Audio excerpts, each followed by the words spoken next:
Le candidat républicain à la présidence des États-Unis, Donald Trump, a tenu son premier meeting en plein air depuis la tentative présumée d'assassinat dimanche dernier. Trump a imputé l'incident à la rhétorique du président Joe Biden et de la vice-présidente Kamala Harris. Dans une déclaration publiée sur le site de la Maison-Blanche, la vice-présidente Harris, candidate démocrate, s'est dite profondément troublée par cette nouvelle tentative d'assassinat, ajoutant qu'elle condamne la violence politique. La Chambre des représentants a récemment adopté un projet de loi visant à augmenter les fonds alloués aux services secrets.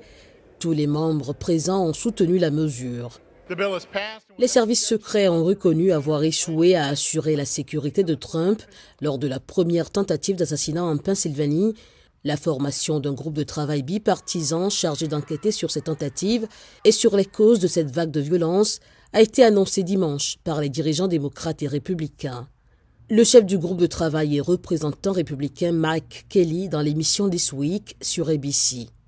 Quelque chose nous est arrivé, notre culture a été grandement affectée. Les deux camps disent parfois des choses. Avec du recul, on se dit que ce n'est pas ce que l'on voulait dire, mais ce n'est qu'ainsi que les choses ont été perçues. Il faut faire attention à ce que l'on dit et à la manière dont on le dit.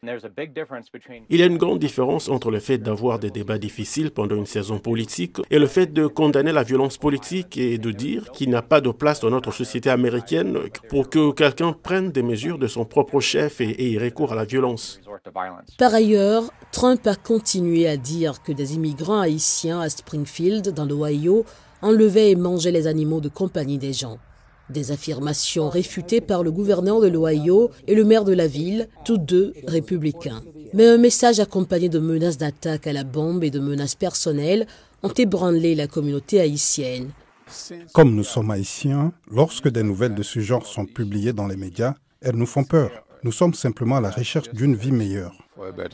Trump s'adressant à ses partisans, selon l'Associated Press.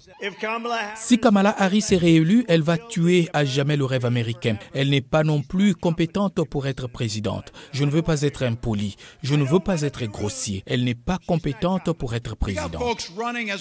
Nous avons des gens qui se présentent au poste de gouverneur en tant que républicains et qui sont fiers de se qualifier de nazis.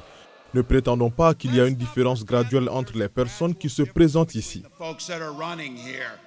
Le vote anticipé a déjà commencé dans certains États avant les élections du 5 novembre.